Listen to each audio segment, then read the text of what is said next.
get knocked down, but you gotta get up, keep going. All right, everyone, welcome to another episode of the Sovereign CEO podcast. I have with me today Dusty Imoo. Welcome to the show. Hello, hello, Carla. Nice to have you here. We've talked lots back and forth in the DMs. I've watched your story over the last few years, but we haven't connected live yet. So it's nice to have you in here. Yeah, same. It's been I've been following you for a long time, and it seems it's weird, on the internet friendships. You think you kind of almost know the person, but we've never talked, right? Totally. So, but it's Well, really and neat. it's a little different now too because people connected on such a big thing, like a values-based thing. It's really not weird. Like I've spoken at a few different events across the country and people will send me a DM like, "Do you need a ride from the airport? Like you can stay at my house." And I remember my husband saying like, "Oh, isn't that weird?" And I'm like, "No, not at all. I actually feel totally comfortable with people." Yeah, Um, because I don't know, maybe it's a false way of seeing things, but I'm like, these are good people. These are good people. yeah. I met some great people through all of this kook show stuff that's gone on for the last few years. Yeah. And when I did the that first Kid Carson event. Uh, I met Sarah, Sunit, Rebecca, all these people, and it's weird. I just actually had coffee with Sunit. Oh, you Uh, did? I love yeah, Sunit. and but yeah, you would never. This is like the internet friends, and everybody just kind of. You really got to see that there really were a bunch of good people, so it was cool. Hmm. And it's funny, some of those people, I think we're going to get into that a little bit today, but I found them because they were kind of mean. And that's exactly what I needed. Like Sunit's, some of her tweets or like Megan Gallard, I'm like, because we felt so scared back around Hmm. that time, like 2021, and all of a sudden there were these like really ballsy people, and you're like, yeah, that's exactly what I need. A super mean Justin Trudeau troll right now. That feels really good. Well, when you meet her too, it's for the first time. I'm not a super big guy, and I felt like I was towering over her. She's like tiny, Tiny, but tiny. she's got balls of steel, I'll tell you that. That's the only thing that surprises me meeting people in person who are internet friends. You're like, "Oh my God, you're tall? You're short? I was way off. I didn't have anyone's height nailed at all." Well, how about Sarah? Yeah, She, totally. she's like this. I was like, Yeah, holy cow. yeah, yeah. No, Good, that's good people good people. So, Dusty, I think a lot of my audience knows you, but let's give a little bit of a backstory here. So, you were a former NHL goalie development coach. You worked for the LA Kings, the Winnipeg Jets for a quick blip of time, the Toronto Maple Leafs. though. I'm actually from Winnipeg. I wonder if I knew you back then. We actually Oh crossed no. paths. The yeah, quick blip in Toronto, yeah.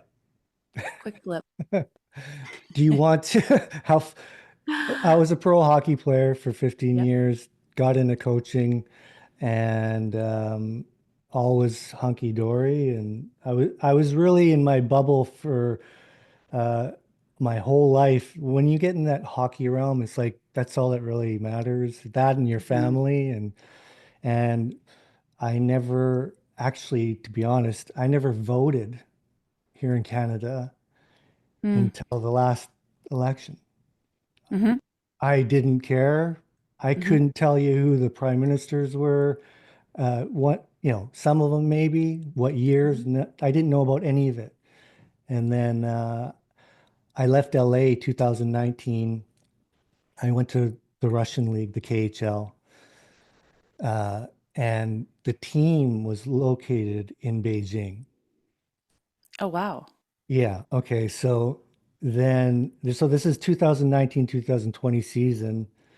I signed this big contract. I go because the Beijing China is going to be holding the Olympics, and I was an Olympian, and so they want me to go help their program. So I coached this KHL team, goalie coach in the Russian league. So I get there and my eyes kind of open. That's when the whole US election was happening. Hmm. And I'm in this country, notice it can't get on the internet. I'm just waking up to all of these things all at once and watching the whole Trump thing in 2020. And I just was like kind of blown away by everything. And then we were in Beijing flying back to Russia.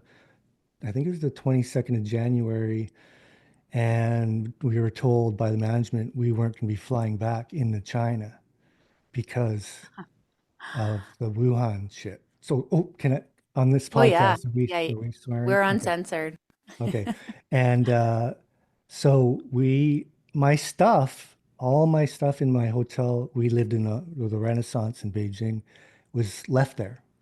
And we played the rest of the season out of a hotel in Moscow, and all our home games were just placed all over in Russia. And we, I left from Russia, got back just in time when I didn't even know if I was going to get back into the country in Canada because Wow. people were freaking out. And so I got in And and question, were you seeing, I don't know if you have any comparison metric, but were you seeing the same news and things in Russia as we were in Canada? What were you being shown there? Was it worse? Was it mellow? it was really strange because I don't know what it was like in China because we were literally cut off from going back. Hmm. So we heard a rumor of something like a virus, maybe, an outbreak. And then we were packing for a road trip, and then we were just told we weren't going to be allowed back in the country. So then it was all unfolding while we were in Russia, but the league was still going. We had to do a couple of tests and things, but there was like no masks or no quarantines, or we had a bit of a sickness situation where one of the guys was had the flu Hmm. and he stayed in his room for a couple of days and then just got back. We kept playing, and he could have been sweating it. I don't know. But Hmm. so yeah, the season ended, and but then by the time the season was ending, we were hearing it was way different in Canada and the States, and as as far as what we were, once we were in Russia, we could see it all. Hmm. We didn't need VPNs and stuff like in China. But it wasn't until we got back to Canada that we were like, holy, people are losing their minds here. It was like, I couldn't believe it actually. But yeah, so I get back and I'm literally with all the NHL and the bubble thing. And like, there was no way for me to be getting back and getting a job back in the NHL. So I was just sitting at home.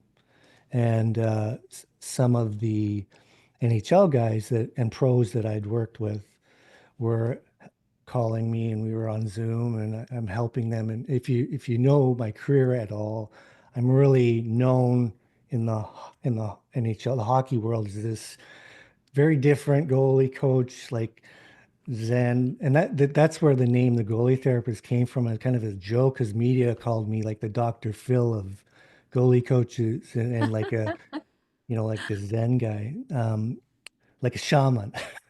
Because I don't know, I just was good with people, helping people up here, right? And connecting. So, anyways, I'm doing this online and helping. And I was like, 80% of the success I had with all these big turnarounds with guys and changing their careers was I'm a good goalie coach, but it had nothing to do with that. It was Mm. all the other stuff and how to deal with life and failures and challenges, and which there are many, obviously, in hockey. So I realized I was good at that. I could do this with anybody. So I started helping other pros. And then and you'll find I'm not a business guy at all. So I was just like literally just told a couple people, and then I figured I got to make a website. And so I just did all this stuff, but I had no direction or no clue. And then some parents found out that I was, because I had this NHL attachment, and they were like, "Oh, wow, I could help their kid." But it Yeah. wasn't until I helped this one 10-year-old in from LA, because I wasn't going to help the kids, not because I don't like kids, but I didn't feel like my Yeah, screw level the or whatever. kids.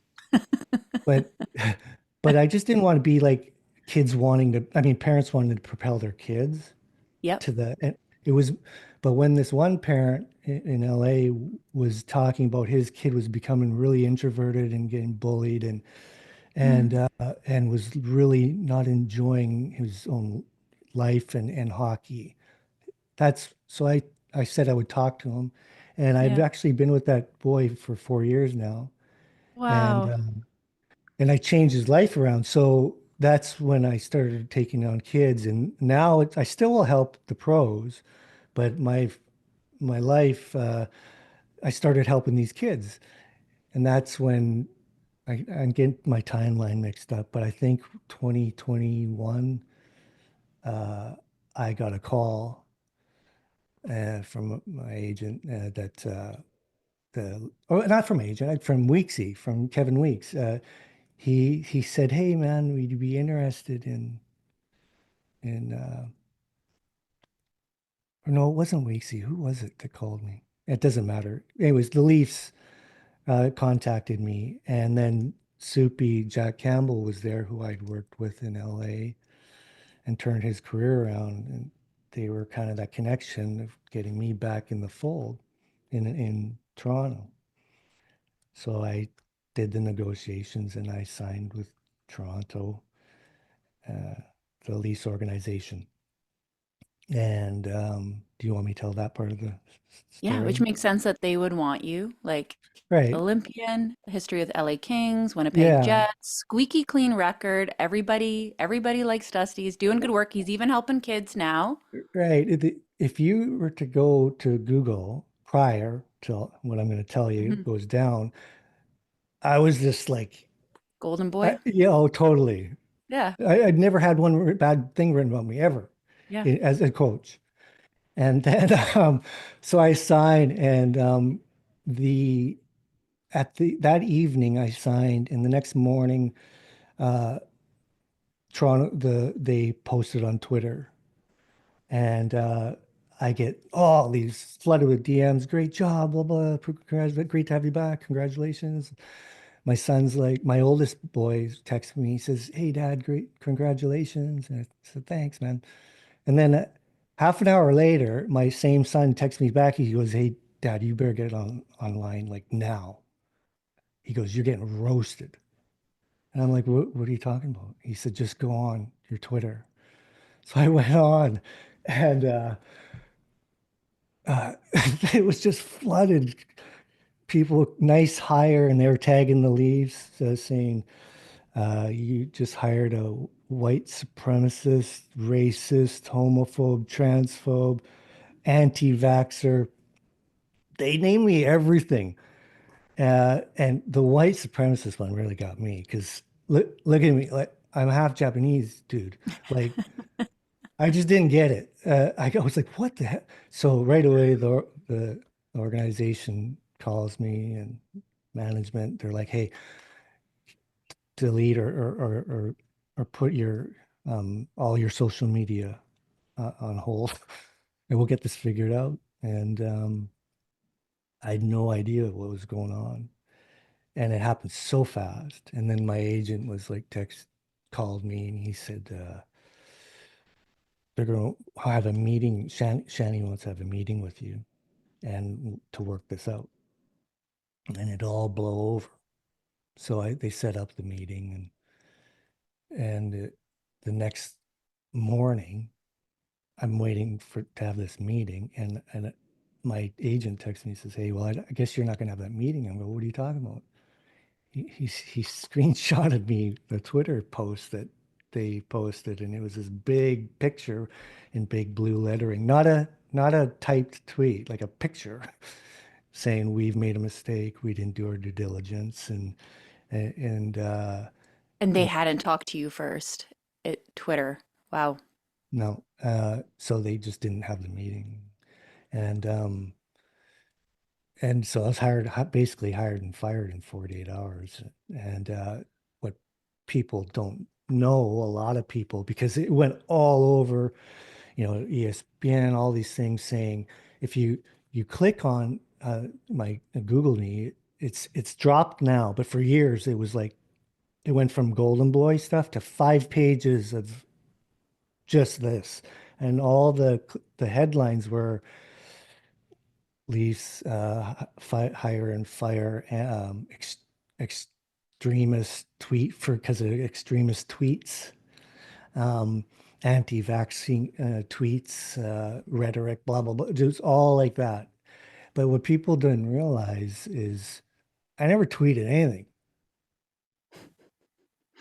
Someone had gone into my account uh, before when it was Twitter. You could look at people's likes. Yeah. You can't do that anymore. But you Okay. could go through it, which someone had to scroll and scroll and they screenshot my likes. This is what I don't understand. Yeah. Because like was there someone vying for your job See, and ready? oh, Like you have to be a super sleuth to do that. you're very intuitive. You're almost like a investigator. You've been in this for a while now because a lot of people didn't think about that.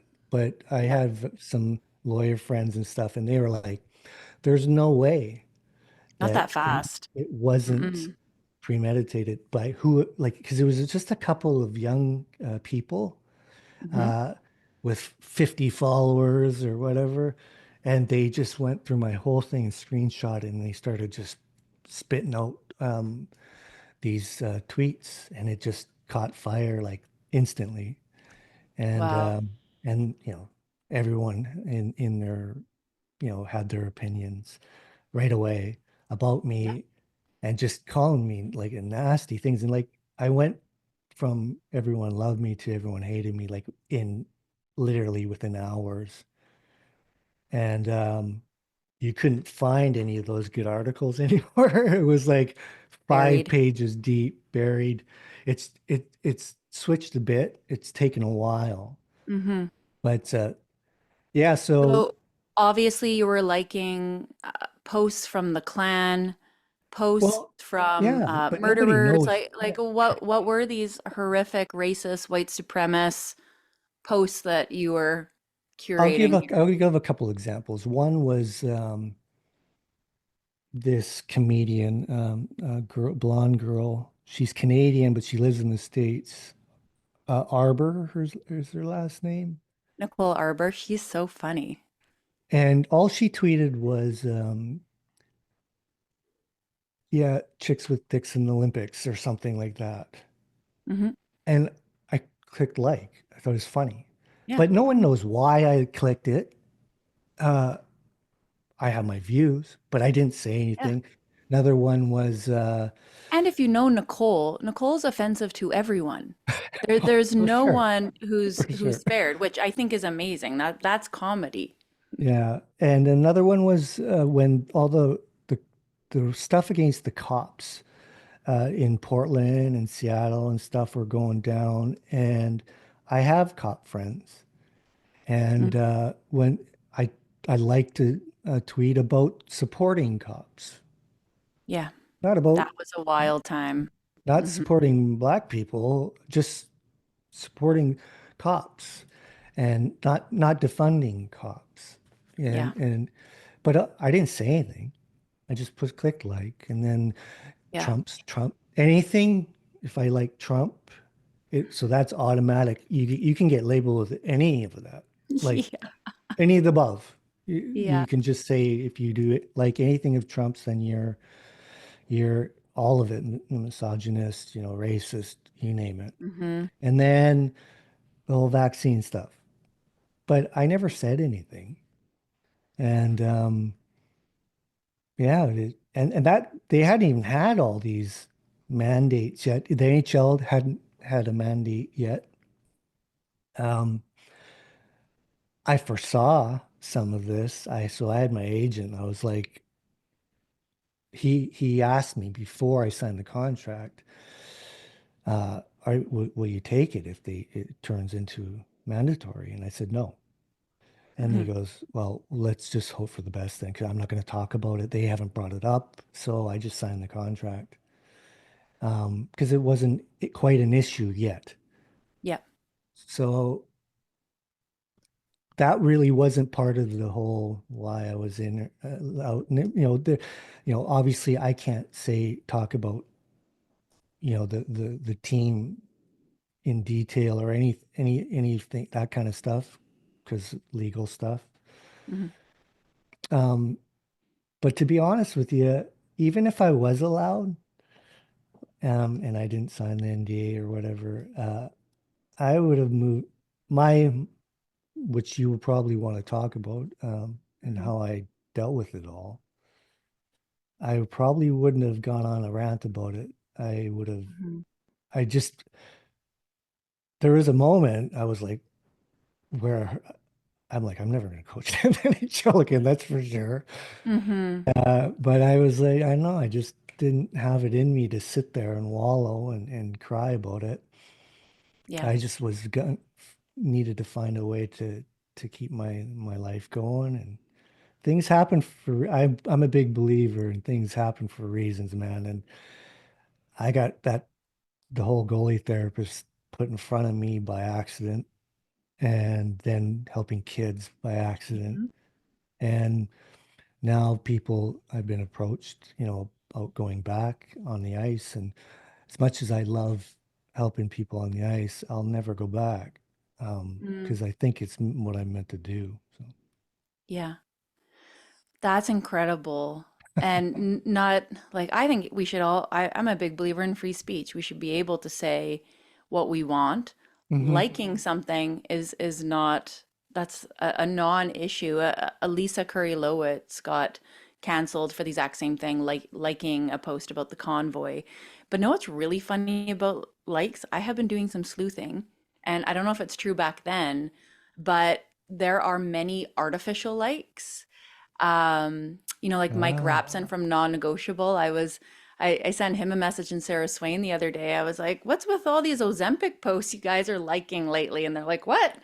And sure enough, there's like accounts that have artificial follows and artificial likes with our no name on. way. So it's already ridiculous that they were coming after you just for liking Wow. someone else's post. But imagine if you didn't even do it. Wow, That's that's insane. crazy.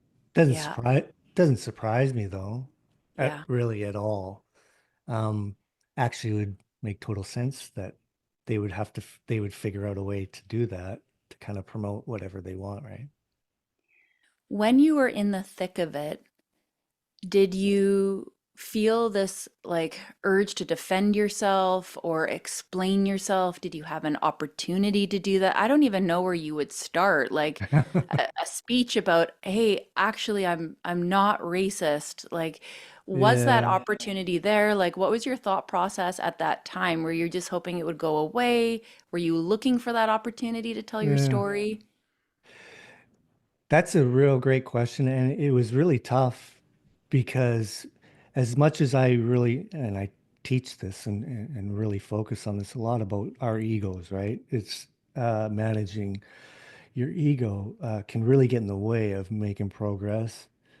Yeah. Um, and so I had to really check that one out at at the door because when you're publicly canceled and you get fired and like like it's one I feel for everybody that gets put in this, whether you're not in the public eye and you get fired from your job, it's just as horrific.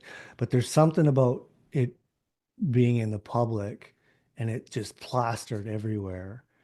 Uh, and that's where the ego kind of is like you realize you do have an ego, even though you think you don't. It's like Mhm. it's totally demoralizing and you feel awful. So wanted to speak for sure. But I also was in a situation where I signed a contract and Mm, we're talking. So that was all up in the air. So there was 6 months. you actually couldn't, even if I you wanted to. Right. So Yeah. my social media, if you look, it disappears for X amount of time. Mhm. And then I the day after, like I was just waiting.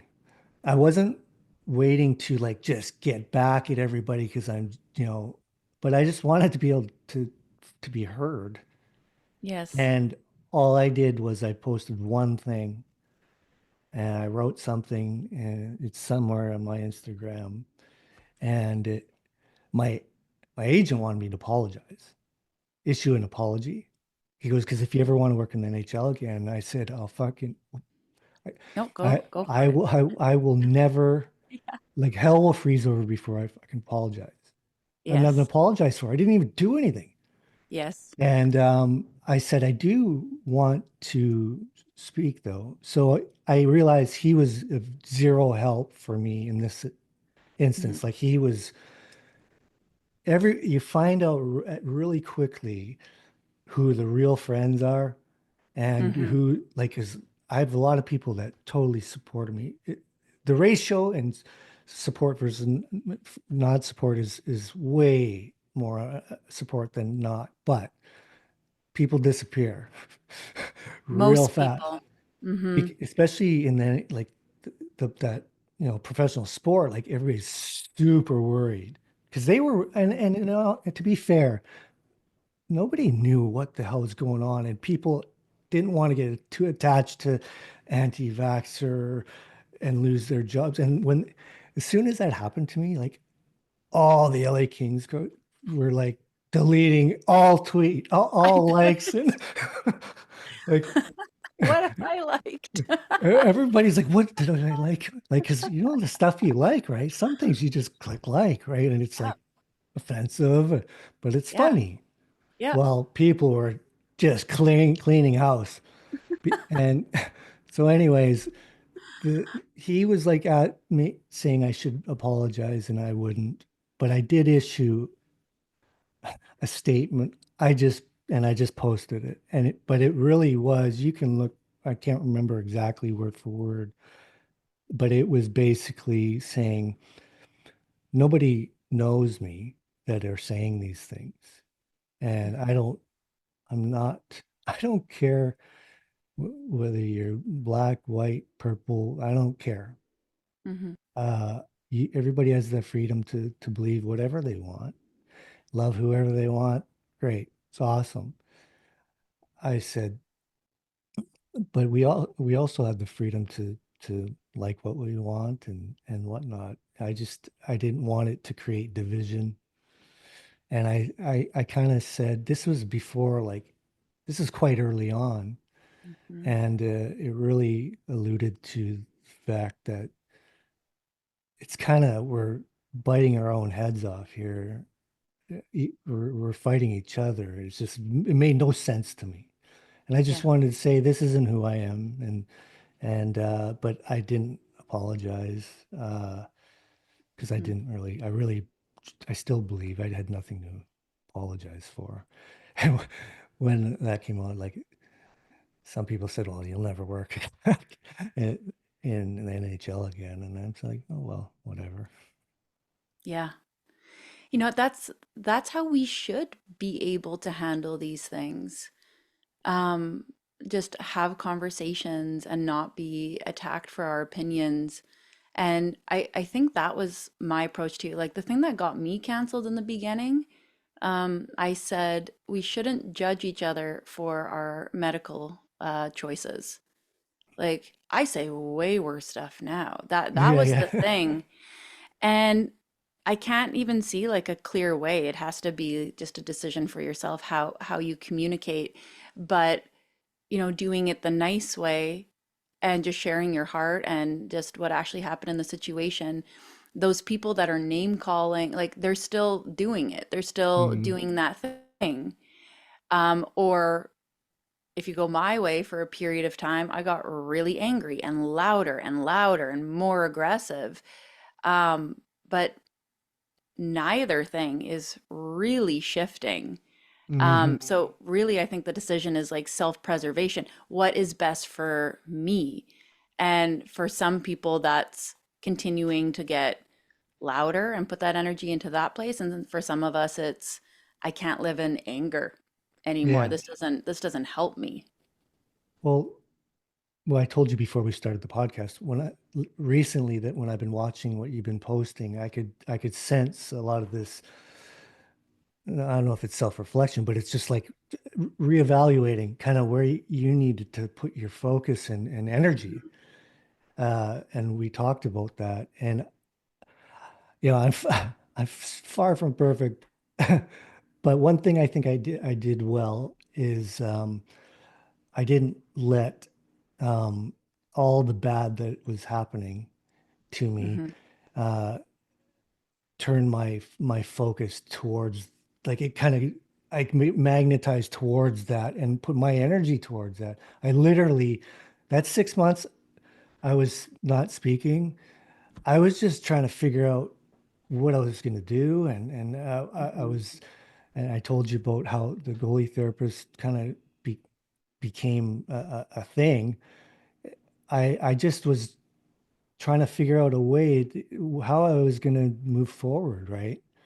Hmm. And I wasn't even like, obviously I was upset, but I'd moved on quite quickly as far as being angry at the team and Hmm. to be honest, I look back at it now and I'm like, they knew uh, uh, as much as I did. Like nobody knew how to handle it, and there's Yeah. definitely it wasn't handled right. Okay, Yeah. for sure. But you know, I'm sure they thought they were doing the right thing, and I don't condone Hmm. it at all. It wasn't handled Yeah. right, but it is what it is. There was a crazy time, Hmm. and it put me on a really cool path, even though it was really shitty what happened to me. And so I just choose to see it that way and move Hmm. forward, and I'm doing better work with people and making a difference. So Yeah. thank you. Define moving on because I think pretty quickly I forgave people, but I didn't forget. Mm. So like my some of my closest friends like just kicked me out of their life for this, kicked me out of the group chats, did all of that. And I have forgiven. I understand that they were just scared during that time, but I will never forget. So I don't ever want them back Right. without a reckoning. If at any time people said, I made a mistake, no problem. That door is always open. But without that piece, it's not about ego. Um, I'm a big history buff. Mm. So my opinion of certain people, especially at that time, we had like snitch lines, like it was a scary Yeah, it time. was bad. So I perceive these people as not safe. You don't have my back. You're unsafe. You would use a snitch line. So Mm. until there's like a reckoning, um, you can't come back in my life. If I see you, I will be nice. We will chat. No problem. I'm not going to talk bad about you. Never. But I have a perception of unsafe now, considering the times. Right. For me, there's this image of me now as a coach. Mhm. Very chill. A lot of people say when they hear me speak, it's just very kind of like makes you fall asleep almost. So this is not who I was Mhm. at all as a player. Mhm. Uh, like quite like polar opposite. I was very intense, very driven, um, and I played hard and partied hard. I stopped drinking at 39. I retired in 37. and I think it was 39 I stopped. So I had that life. I was definitely different. Hmm. But one thing that I think I do well is I similar to you is I'll forgive, and you talk about what how do I define like moving on. Like Hmm. I can forget about you really easily. Hmm. I'm very good at and this may be good or bad. My wife might say it's bad, but I compartmentalize very well. Like Hmm.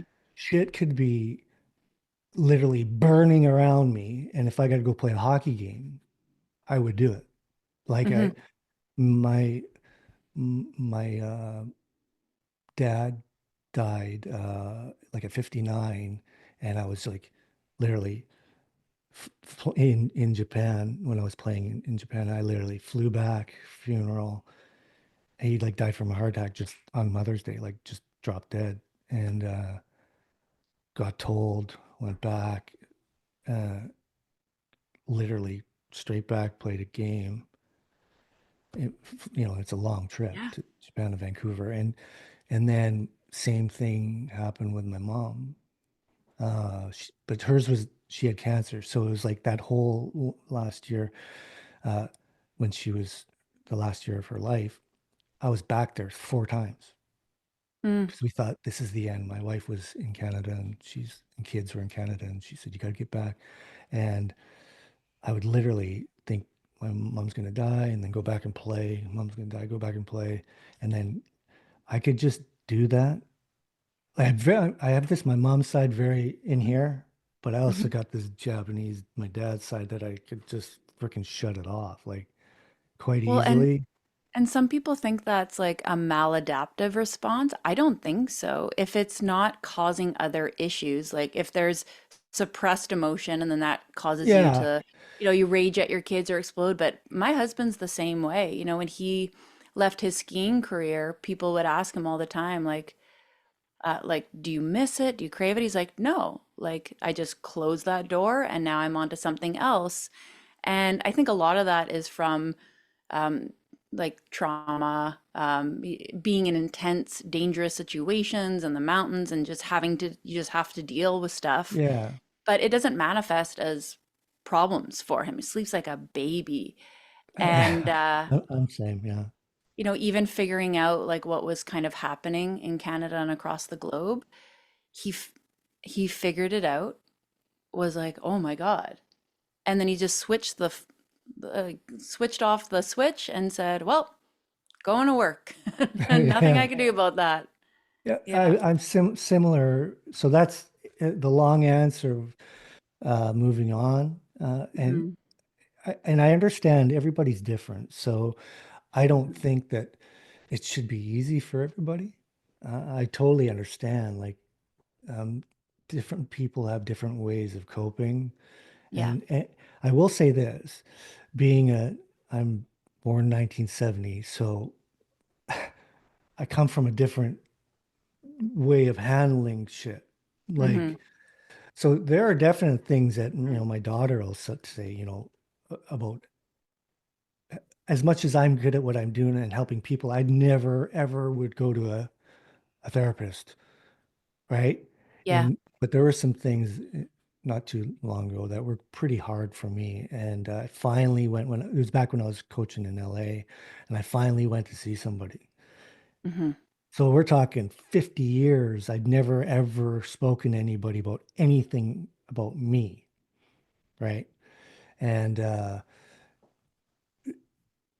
it's important to do that. And I know that in my Hmm. business and what I do. I think it's great. But I also say with me, I'm all about listening when in my job, but I want to be solution based and I want to go this way. Yes.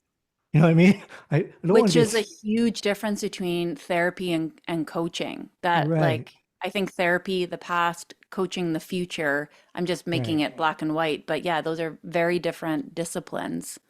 I think, and if we go back to what you're talking about with people now getting stuck, Hmm. can you still hear me? Yep. Yeah, Okay. no, you're good. Um, when people are literally talking about all the stuff, the bad stuff, and it's real, and I look at it all the time, but I'm still solution based, and I'm still going this way while I'm reading everything, and you got to adjust too because what's going to happen in Canada and all of That's these right. things, but it literally is not slowing me down in my life. Like I've got Yep. so much to do. I've got grandkids and I live in this fucked up country, but it doesn't mean I'm not going to enjoy my life and my grandkids. And I got to figure out Hmm. how I'm going to do that if Yep. things go sideways. But I'm never going to stop being solution based and moving forward. And I think that's the trouble. And with problem that people are having is they've been looking at it so much, but not thinking about how they're going to, move forward.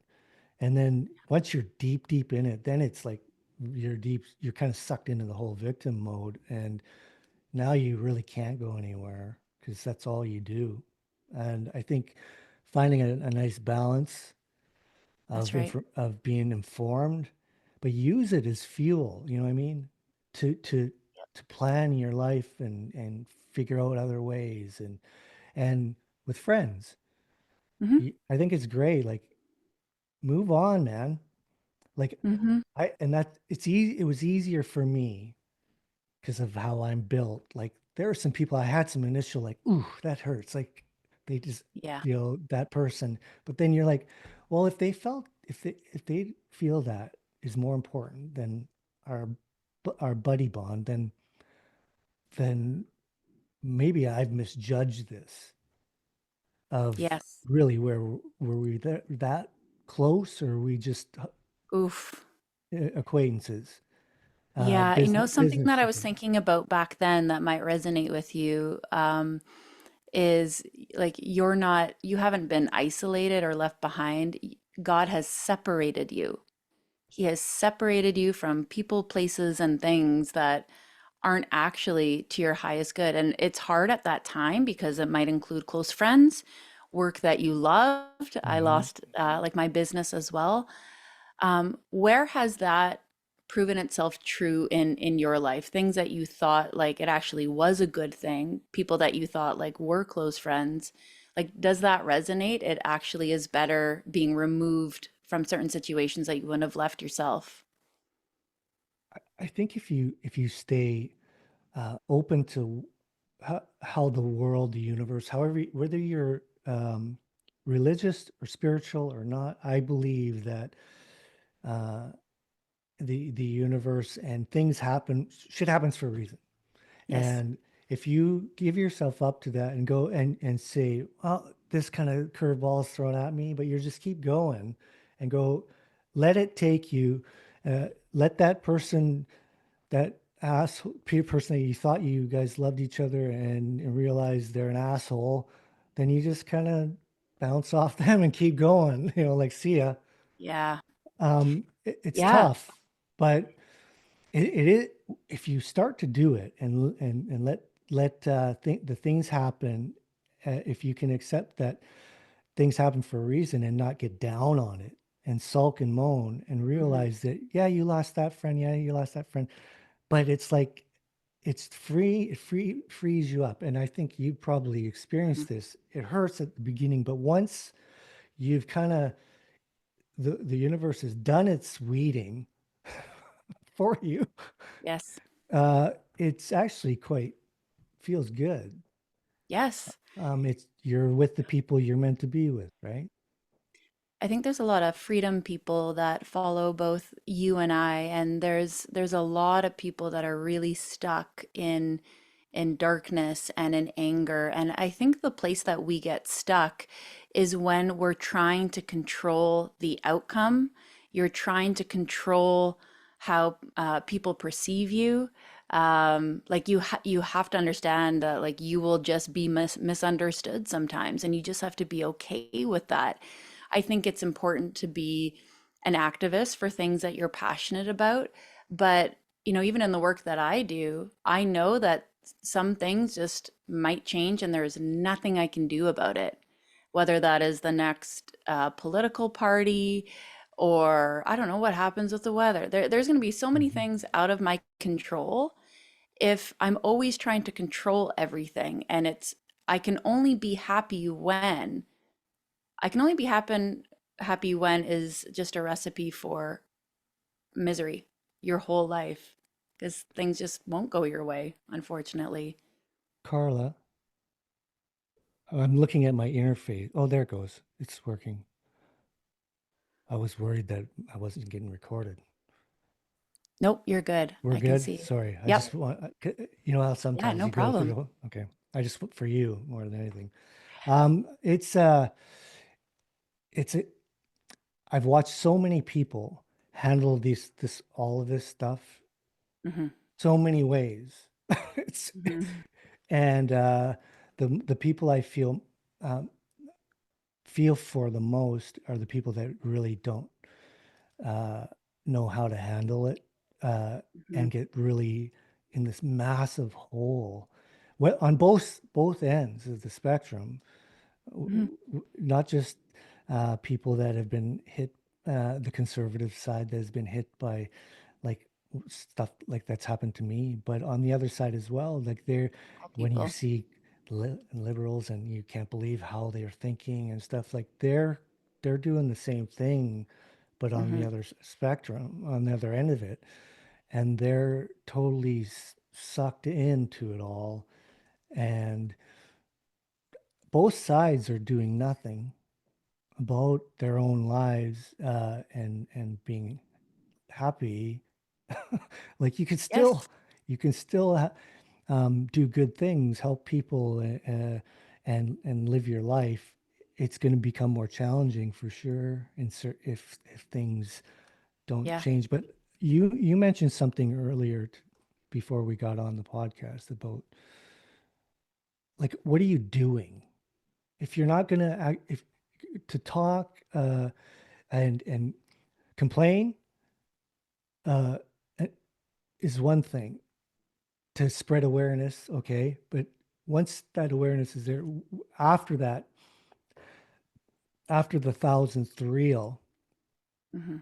um, what are you doing about it? Yes. And then if you, and not everybody can, like I get it, like some people are in no position to have any effect uh, other than maybe putting in your vote, Hmm. doing the things to actually make it that a tangible difference. Some people could put money towards parties, fundraising, whatever. But aside from that, the average Joe on both sides of the spectrum Hmm. are not really accomplishing anything other than creating more and more spread between the two groups. Hmm. And both sides are actually wasting time of their own lives in moving forward, right? Yep. You can have like a shit situation, but you can still move forward. And I just see that there isn't Hmm. enough of it, and I feel bad. I feel bad. Like I love the work that um, some of my freedom friends have done. It's some amazing stuff. But then I've noticed not just you. I noticed a few people saying, I gotta Mm. get back a little bit of glow in my life. This is like, Well, I'm really happy. I've been having this conversation with myself a lot lately for a few different reasons.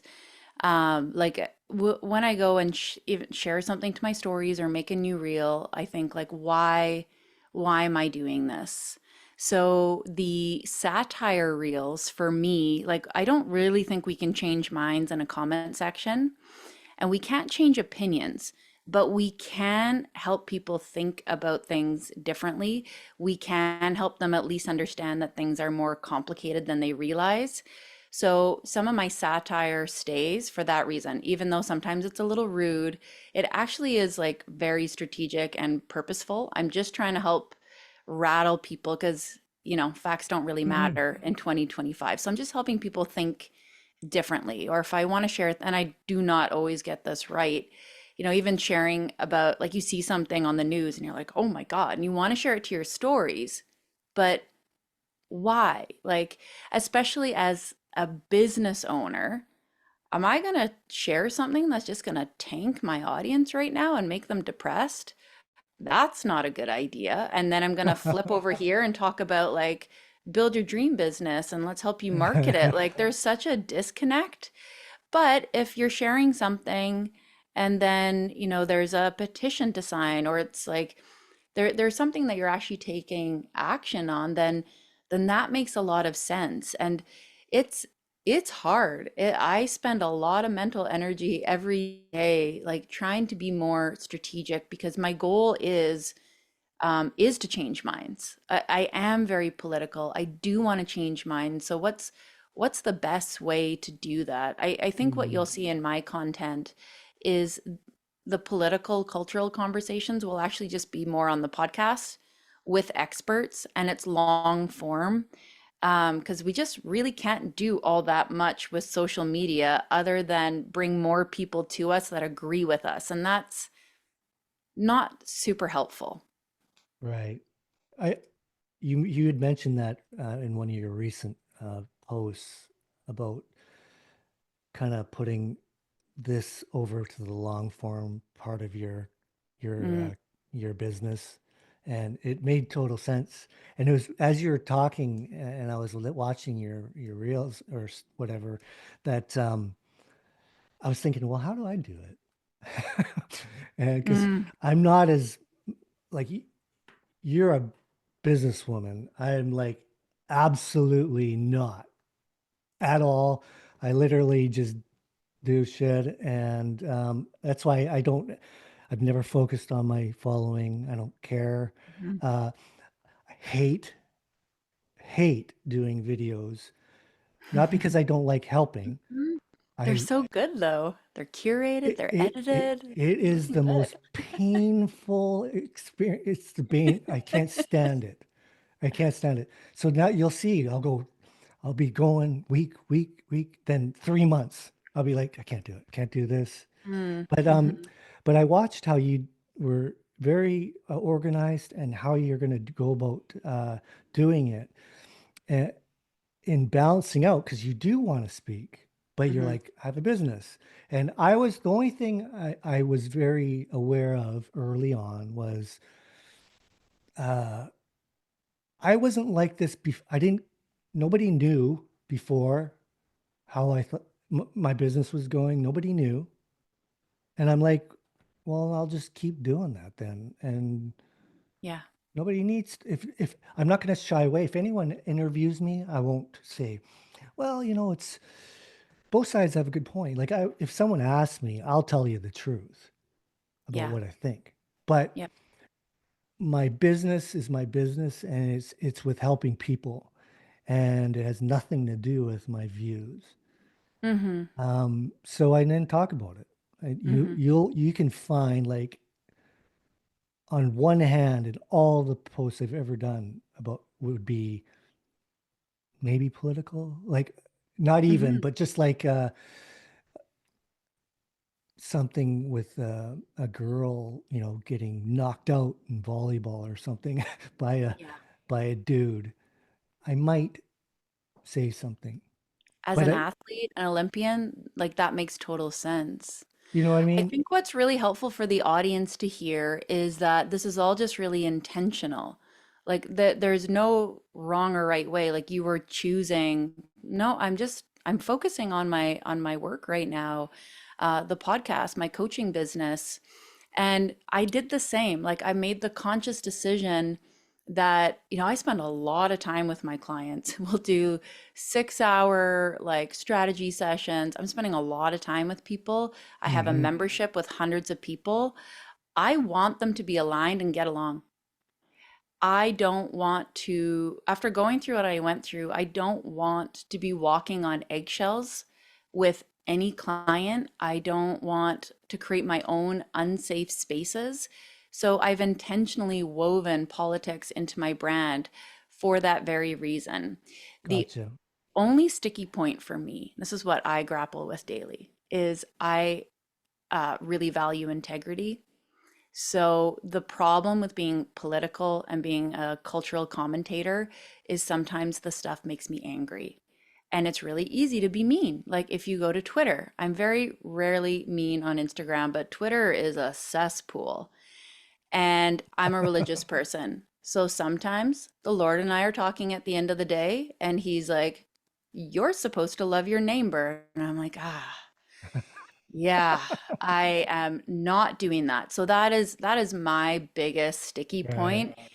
It takes a lot of discipline and a lot of boundaries. And this is why I'm moving things more to long form.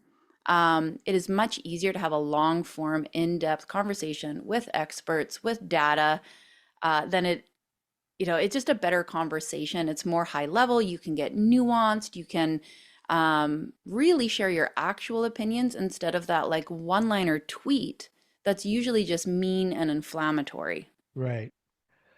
It, twit, well, X has really turned into an important place, but you have to, it's easy for me because I'm like the way I am, I can manage it, no problem.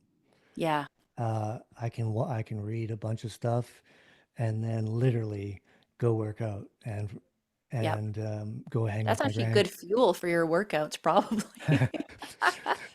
But some people, it's like, and I understand it because when you think about it, sometimes I have to shut it off because Hmm.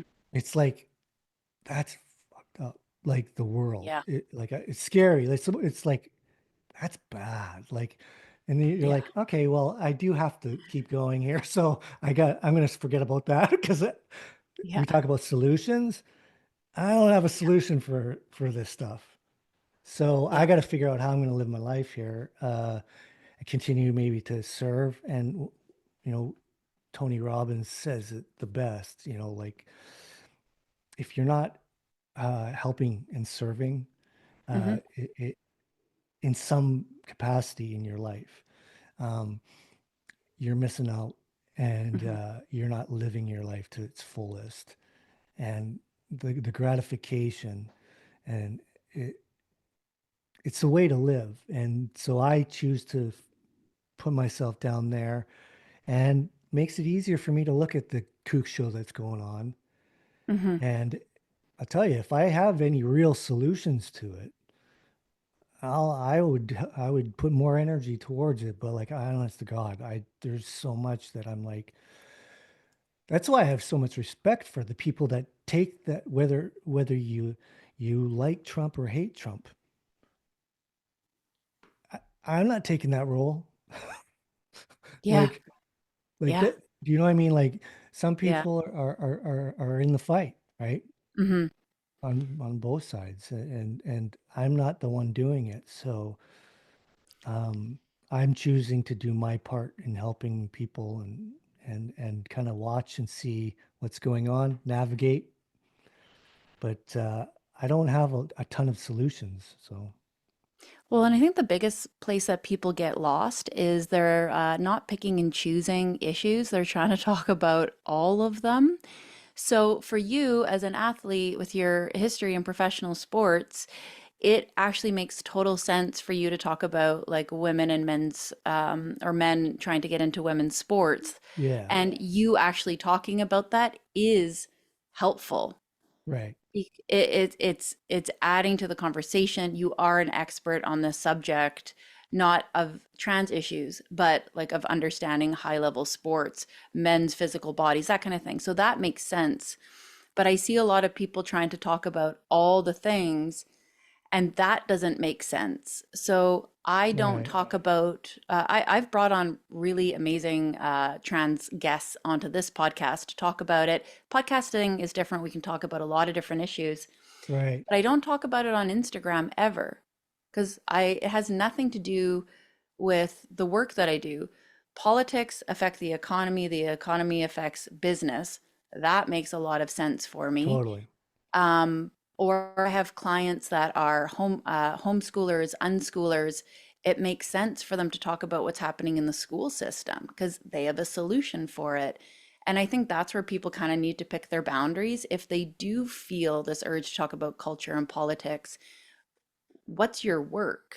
What's your lane then to follow that up with? And uh, those boundaries will save you a lot of grief when you realize, oh, I don't have to pick all of the issues because there's a lot right now. You could actually just narrow in on one. Yeah.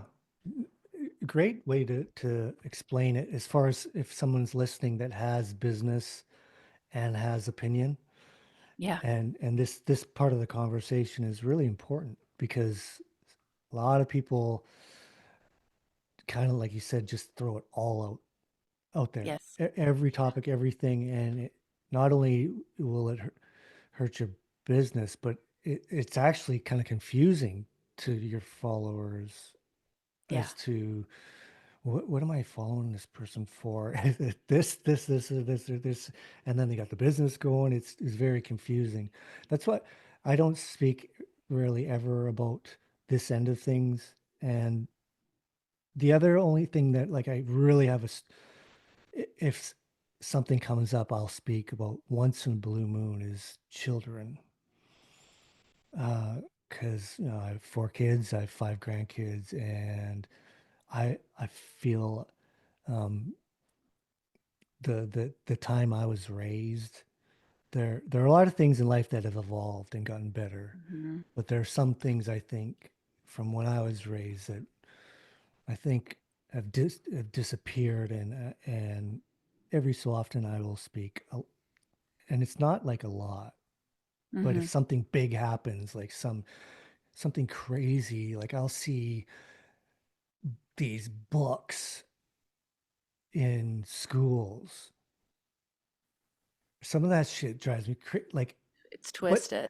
I Hmm. won't just complain about it. I'll maybe talk about how some of the benefits, of the some of the older parenting, the older ways of dealing Hmm. with things, and so I'm helping, you know, and we get delve into victim mentality and the ways how that never used to be a thing. Hmm. Like it was there, but it like now it's like people use it Hmm. as like a form of a fighting tool, an Yes. armor. It's like they use it like they don't even. It's not or even organic anymore. It's like Yeah. a tool. Whereas before, you'd have a few kids that were kind of like this or whatever, Hmm. but they kind of had to figure it out. And you often found that those ones end up being successful because they had to figure it out and they were getting picked on and bullied, Yeah. and the bullies ended up being the losers, and that worked. Yes. Um, so anyways, I will pick on those topics and turn it into some helpful learning tools, and it'll kind of seep its way into my business, and how being helpful. And I'm not Hmm. just bitching and moaning about it, Yes. you know, Yeah, but you're not 100% very right. often. Well, and we're seeing the outcomes in kids and adults. There is 100% a time for therapy. You've experienced a real big T trauma, right? Oh Not yeah. just the little T that we're throwing on everything. But I see this pendulum swing, where when you were growing up and no one ever talked about their feelings ever, and that wasn't helpful. But then we went so far to the other side where people are living in therapy. There are people going to therapy that probably don't need a therapist.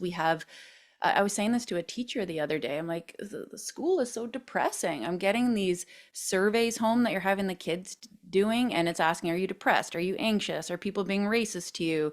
Have you thought about trying meth, cocaine? And like by the end of the survey, like I feel like I have a mental disorder. I'm curious about all these drugs I've never heard of. I think everyone's judging me. It's like an anxiety shitstorm. And Yeah. I'm a coach for a reason.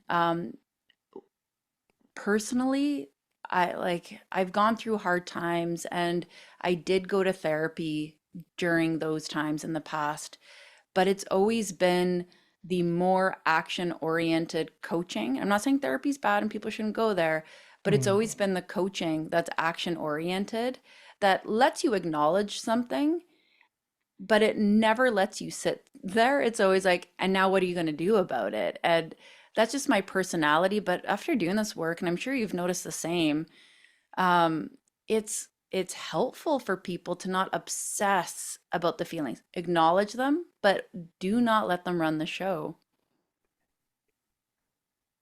Therapy is can be totally amazing, but Hmm. if it gets stuck in the therapist that like I being in hockey as a coach, listening isn't a good quality because a lot of guys get caught up in talking, sounding like they're coaching. You know, it's like, and they're not listening. So that's one of the reasons why I was a good coach is because I was good at kicking it back, hearing them. Then I redirect my coaching based on what they're feeling and etc. But then when I do this now, once I hear them, my mind's reeling, how am I going to be able to help this situation? And I use past experiences, good and bad, and create a plan to go this way, right? Hmm. Well, with the I talk about that therapist I ended up seeing Hmm. when I was in LA. I went 2 or 3 times, and I was like, "This is bullshit. I'm not doing it." It wasn't that the first time felt really good, and I was like, Hmm. "Whoa!" But I was like, "It's because I was finally speaking." Hmm. But then the next one was again question, speak another question to me. Hmm. So I answer, and then I'm just talking about all the bad shit. Hmm. And then I never get any, well, how do I get out of this? How do I create a better way forward? How do I do all this? None of that was ever discussed, Hmm. right? So I believe um, there's a really important part about therapy and being Hmm. able to talk about it, especially some more serious traumas that you're embarrassed about and ashamed about. Of course. So good. But then you got to want to move forward from it, man, and you need somebody that can help you with that. That's why, I went to Tony Robbins when I was early in my career. I couldn't have been early 20s, and then I went to him again during the whole lockdown thing, and he built the big studio, and I did the UPW. I did the full Oh, week. no way. First, I did the 3 day free one that he Yeah. just had. Then I did the full 5 day one. So I'd seen him way back when he first put out Waking the Giant Within when he was young. And then I saw him again. I've always followed him and love whenever I would hear him, these anchors would click in with me Hmm. and get me feeling good. So I was like, you know what? This is a good time for me with that whole lockdown. Uh, and I did the whole week. And I was in my freaking office doing dances and shit. And I was like, this is the way I resonate. This it's not for Same. everybody, but I said, Hmm. this is me and how I would still be me, but it's like giving you ways and to move forward, right? From all the failures and traumas, you can use it and actually create a bit of a oomph with it and fuel from it. Hmm. And that's what I always got from him. Yes. And there's a lot of people that need that right now. Yes. Yeah, Really, Tony won't let you sit in it. None of no, it. He's not having it. no, not at all. So I think it's a great conversation to be had right now that about the stuff in you kind of just read looking at your business and how you're gonna where your attention is and Hmm. how much of it you're gonna do uh, Mm. and push this over to long form. The timing of you saying, yeah, let's do this podcast And me watching what you're doing now and the shift, little bits of shift here and there, I thought was the timing was really cool Mm, because I'm totally watching so many people. Uh, it's just getting, it should be getting better yeah. for people. Even I know it's in Canada, it's not quite the change that we're seeing down the States. Yeah. Uh, that's actually not even what I said is not even right at all. Like not quite, not at all. It's like polar opposites right now. Yeah. But it, this may sound corny, but it's freaking really sunny here right now, and it's a sunny day. Hmm. And I got to do this podcast with you and talk about some really cool shit. And I'm gonna have a day of working with some clients and see my grandson, go work out. Like it's not a bad, even though Canada might be a shit show, like I'm still gonna have a good day. Yeah. 100%. I mean, that's what really being like sovereign is to me.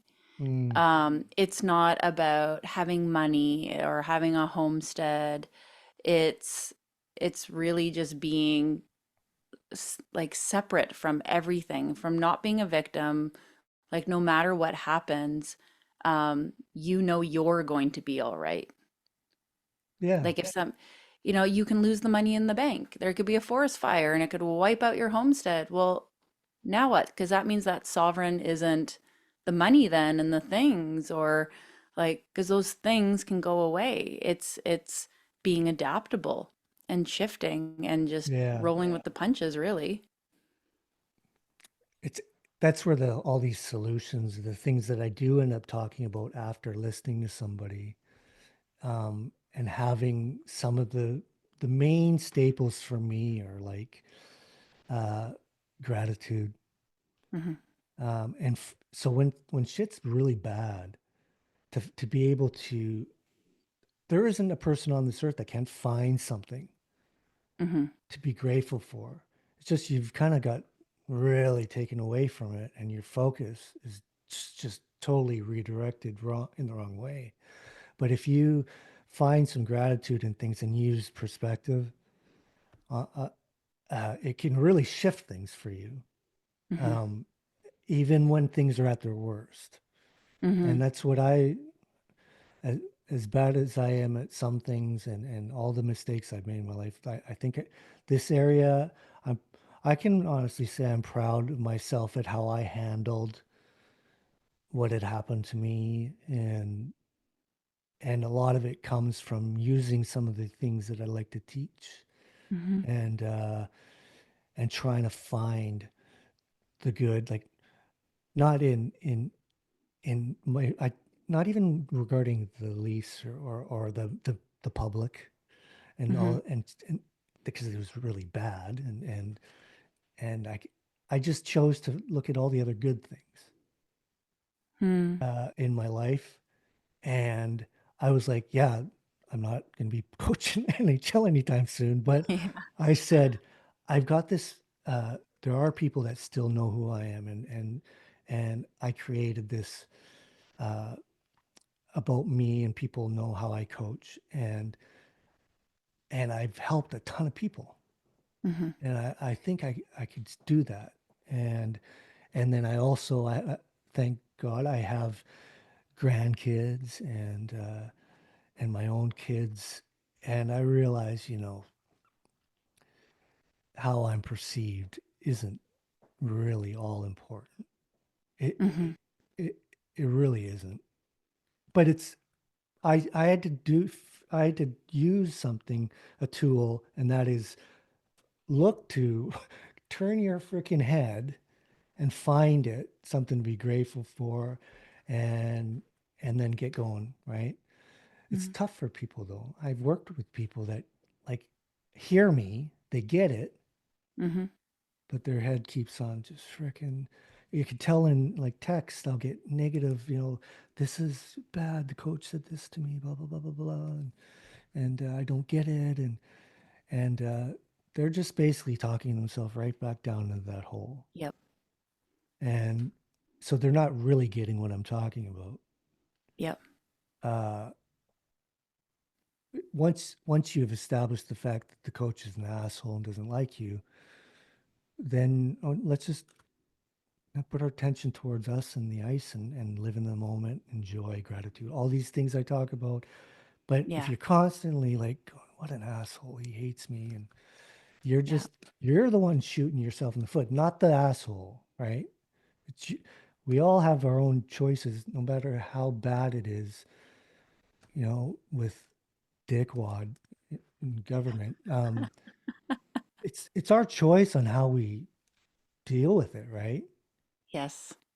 I know it affects our jobs and our salaries, all of these things, but Hmm. we have a choice on how we receive and how we're going to react, and that's why you see so many people on both sides that are just stuck. 100%. But it's on them.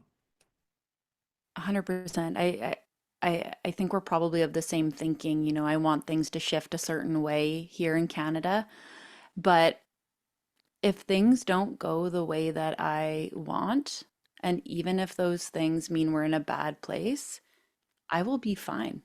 Like, I'll give you an example. Let's say we shifted into full communist China dictator mode here, and I could never talk about things on the internet. I would shut down my internet job and then I would just focus on being a good mom, and I would bake bread and make money. Like, I would, okay, is if that's actually reality right now, and that might make people mad to hear that, but I if there was something out of my hands, I would not just suffer.